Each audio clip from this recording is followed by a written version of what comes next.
கிறிஸ்துவுக்குள் பிரியமானவர்களே, இன்று ஒரு வாக்குத்தத்தம் நிகழ்ச்சிக்கு நான் உங்களை அன்போடு கூட வரவேற்கிறேன். இந்த நாளில் வாக்குத்தத்த செய்தியின் தலைப்பு, உன் உபத்திரவத்தை கர்த்தர் அற்பமாய் எண்ணுவதில்லை. ஆம் தேவ பிள்ளைகளே, நாம் உபத்திரவப்படுகிற போது உலகத்தார் நம்மை பார்த்து சிரிப்பார்கள். நம்முடைய நண்பர்கள், நம்முடைய உறவினர்களில் அநேகர் நம்மை பற்றி புரணி பேசுவார்கள். நம்முடைய உபத்திரவத்தில் அவர்கள் சந்தோஷப்படுவார்கள். ஆனால் நம்முடைய தேவன் நாம் உபத்திரவப்படுகிற போது அவர் அதை அற்பமாய் எண்ணுவதில்லை.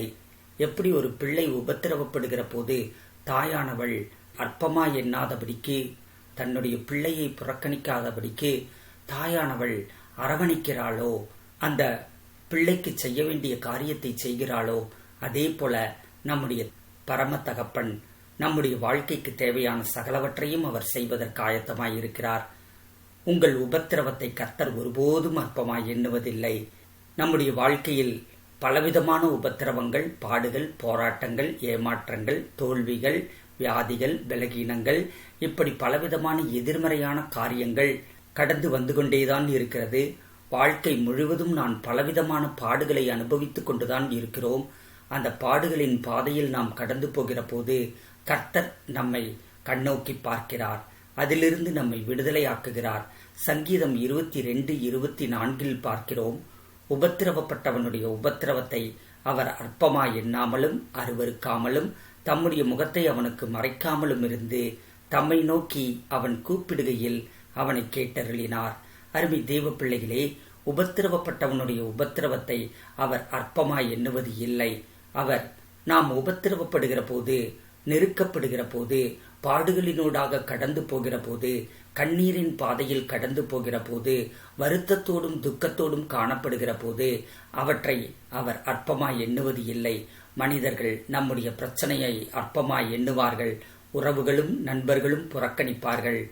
கைகொட்டி கூட சிரிப்பார்கள். மற்றவர்களிடத்தில் புரணி பேசி மகிழ்ச்சி அடைவார்கள். நாம் விழுந்து போகிற போது, தாழ்ந்து போகிற போது மற்றவர்கள் நம்மை பார்த்து அவர்கள் அற்பமாய் பேசுவார்கள். அதே நாம் உயர்வடைகிற போது நம்மை பார்த்து பொறாமைப்படுவார்கள். எப்படியானாலும் சரி, மனிதர்கள் பலவிதத்தில் செயல்பட்டாலும் தேவன் எப்பொழுதும் நம்மை அன்போடு கூட பார்க்கிறார். எப்பொழுதும் நம்மை தாங்குகிறார், சுமக்குகிறார், ஏந்துகிறார். அவர் தப்புவிக்கிறார். உபத்திரவப்பட்டவனுடைய உபத்திரவத்தை அவர் அற்பமாய் எண்ணுகிறது கிடையாது, அருவருப்பதும் கிடையாது. தம்முடைய முகத்தை அவனுக்கு மறைக்காமலும் இருந்து என்று நாம் வாசிக்கிறோம். அவர் நம்முடைய முகத்தை நமக்கு அவர் ஒருபோதும் மறைப்பது கிடையாது. எந்த உபத்திரவத்தின் பாதையில், பாடுகளின் பாதையில் நாம் கடந்து போனாலும் அவர் தன்னுடைய முகத்தை நமக்கு மறைக்காமலும் இருந்து தம்மை நோக்கி அவன் கூப்பிடுகையில் அவனை கேட்டருளினார். ஆம் தேவ பிள்ளைகளே, அவரை நோக்கி நாம் கூப்பிடுகிற போது அவர் கேட்டருளுகிறார். இஸ்ரவேல் ஜனங்கள் எகிப்து தேசத்தில் 430 வருடங்கள் அவர்கள் அடிமைகளாய் இருந்தார்கள். அவர்கள் கிட்டத்தட்ட ஆண்டவரை மறந்தும் போய்விட்டார்கள். ஆபிரகாம், ஈசாக்கு, யாக்கோபு என்கிற தங்களுடைய முற்பிதாக்கள் வழிபட்ட தேவனாகிய கர்த்தர் யார் என்பதையே மறந்து அவர்கள் எகிப்து தேசத்தின் விக்கிரகங்களைப் போல்தான் தங்களுடைய தேவனும் இருக்கும் என்று சொல்லி அவர்கள் நினைத்து கொண்டிருக்கிறார்கள். அதனால்தான் அவர்கள் பொன்கன்று குட்டியை செய்து வணங்க முற்பட்டார்கள்.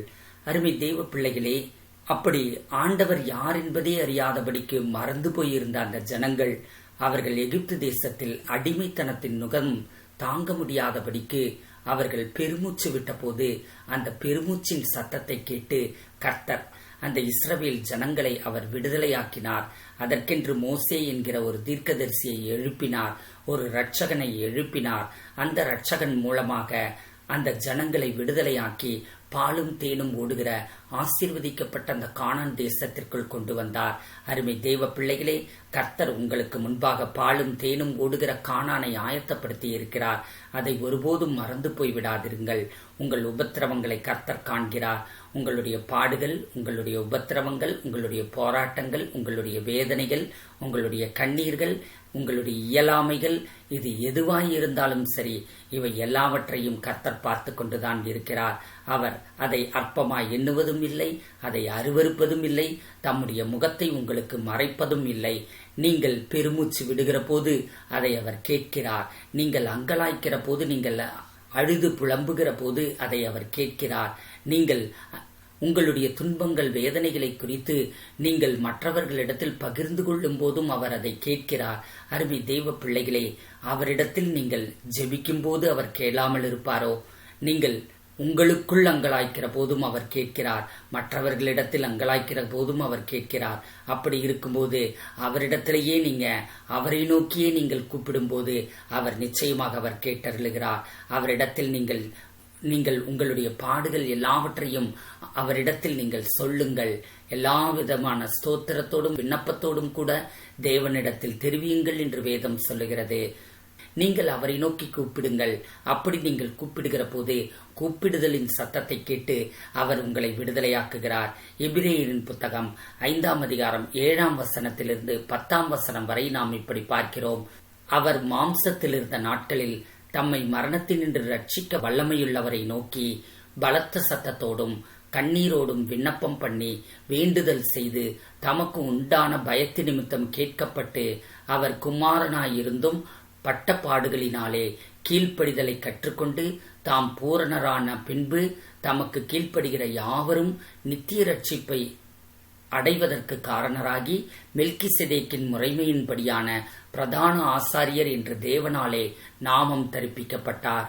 அருமை தேவ பிள்ளைகளே, இயேசு கிறிஸ்து மாம்சத்தில் இருந்த நாட்களில் தம்மை மரணத்தினின்று ரட்சிக்க வல்லமையுள்ளவரை நோக்கி சிலுவையில் அவர் கதறுகிறார். பலத்த சத்தத்தோடும் கண்ணீரோடும் அவர் சிலுவையில் அறையப்பட்டிருந்த அந்த நேரத்தில் விண்ணப்பம் பண்ணினார். அப்படி அவர் விண்ணப்பம் பண்ணி வேண்டுதல் செய்து தமக்கு உண்டான பயத்து நிமித்தம் அவர் கேட்கப்பட்டார் என்று சொல்லி வேதம் சொல்லுகிறது. இயேசு கிறிஸ்து தான் மரண உபாதைகளுக்கு மத்தியில் கடந்து போகிற போது, அந்த பாடுகள் அந்த உபத்திரவங்களுக்கு மத்தியில் கடந்து போகிற போது மரணத்தினின்று ரட்சிக்க வல்லவரை நோக்கி அவர் பலத்த சத்தத்தோடும் கண்ணீரோடும் விண்ணப்பம் பண்ணி வேண்டுதல்கள் கேட்கப்பட்டது என்று சொல்லி நாம் வேதத்தில் பார்க்கிறோம். அருமை தேவ பிள்ளைகளே, அவர் அப்படி விண்ணப்பம் செய்த போது பிதாவாகிய தேவன் அந்த விண்ணப்பங்கள் எல்லாவற்றையும் கேட்டார் என்றுதான் நாம் வேதத்தில் வாசிக்கிறோம். அவர் குமாரனாய் இருந்தும் பட்ட பாடுகளினாலே அவர் கீழ்ப்படிதலை கற்றுக்கொண்டார். அதே நேரத்தில் அவர் சிலுவை பாடுகளின் மூலமாக பூரணர் ஆன பின்பு தமக்கு கீழ்ப்படுகிற யாவரும் நித்திய ரட்சிப்பை அடைவதற்கு காரணமானார். அருமை தேவ பிள்ளைகளை 9ஆம் வசனத்தில் நாம் பார்க்கிறோம். பூரணரான பின்பு, அதாவது தாம் பூரணரான பின்பு தமக்கு கீழ்ப்படுகிற யாவரும் நித்திய ரட்சிப்பை அடைவதற்கு காரணராகி என்று நாம் பார்க்கிறோம். அருமை தேவ பிள்ளைகளே, இயேசு கிறிஸ்து தமக்கு கீழ்ப்படுகிற யாவரும் நித்திய ரட்சிப்பை அடைவதற்கு காரணமானார். அருமை தேவ பிள்ளைகளே, நாம் அவருக்கு கீழ்ப்படுகிறவர்களாய் இருக்கிறோம். அப்படிப்பட்டதான நாம் அனைவரும் நித்திய ரட்சிப்பை அடைவதற்கு அவர் காரணமாகி இருக்கிறார்.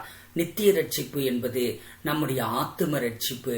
ஆத்துமாவில் ரட்சிப்பை கொடுத்து நாம் நித்திய காலமாக ஒரு அழிவில்லாத நித்திய ஜீவனை பெற்றுக்கொள்ளும்படிக்கு நம்மை அழைத்த தேவன், நம்மை தெரிந்து கொண்ட தேவன், நம்முடைய வாழ்க்கையின் ஒவ்வொரு பாடுகள், ஒவ்வொரு பிரச்சனைகள், ஒவ்வொரு காரியங்களிலும் அவர் விடுதலையாக்குகிறதற்கு, ரட்சிப்பை கொடுப்பதற்கு அவர் ஆயத்தமாயிருக்கிறார். நித்திய ரட்சிப்பு என்பது அது நம்முடைய ஆத்தும ரட்சிப்பை குறிக்கிறது.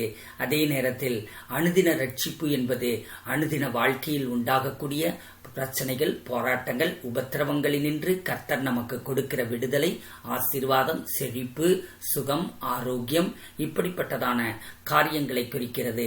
அருமை தேவ பிள்ளைகளே, கர்த்தர் உங்களுக்கு நித்திய ஜீவனையே கொடுத்த போது உங்களுடைய வாழ்க்கையின் எல்லா பகுதிகளிலும் ஆசீர்வாதத்தை கொடுக்கிறார்.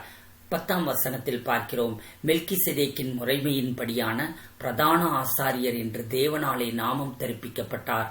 அருமை தேவ பிள்ளைகளே, நம்முடைய பிரதான ஆசாரியராகிய இயேசு கிறிஸ்து நமக்காக எப்பொழுதும் விண்ணப்பம் செய்கிறவராய் இருக்கிறார்.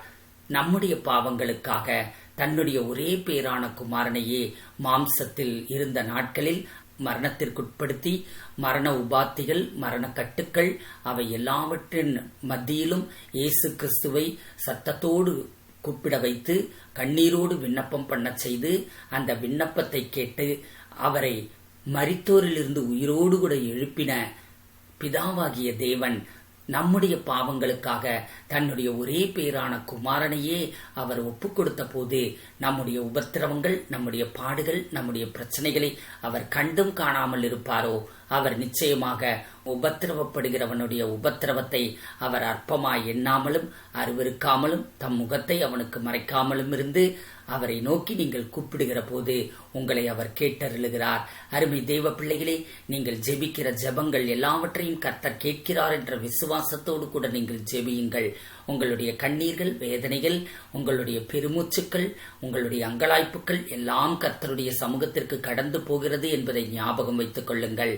உங்களை எப்பொழுதும் ஆசீர்வதிப்பதற்கு, விடுதலையாக்குகிறதற்கு கர்த்தர் ஆயத்தமாய் இருக்கிறார். நீங்கள் எப்பொழுதும் விடுதலையாகத்தான் இருப்பீர்கள், எப்பொழுதும் ஆசீர்வாதமாகத்தான் இருப்பீர்கள். கர்த்தர் தாமே உங்களை ஆசீர்வதிப்பாராக. ஆமேன். இந்த தேவ செய்தி உங்களுக்கு மிகுந்த ஆசீர்வாதமாய் இருந்திருக்கும் என்று நான் விசுவாசிக்கிறேன். இந்த தமிழ் பைபிள் ஸ்டடி சேனலை நீங்க சப்ஸ்கிரைப் பண்ணுங்க, இந்த வீடியோவை லைக் பண்ணுங்க, கமெண்ட் பண்ணுங்க, ஷேர் பண்ணுங்க. கர்த்தர் தாமே உங்களை ஆசீர்வதிப்பாராக. ஆமேன்.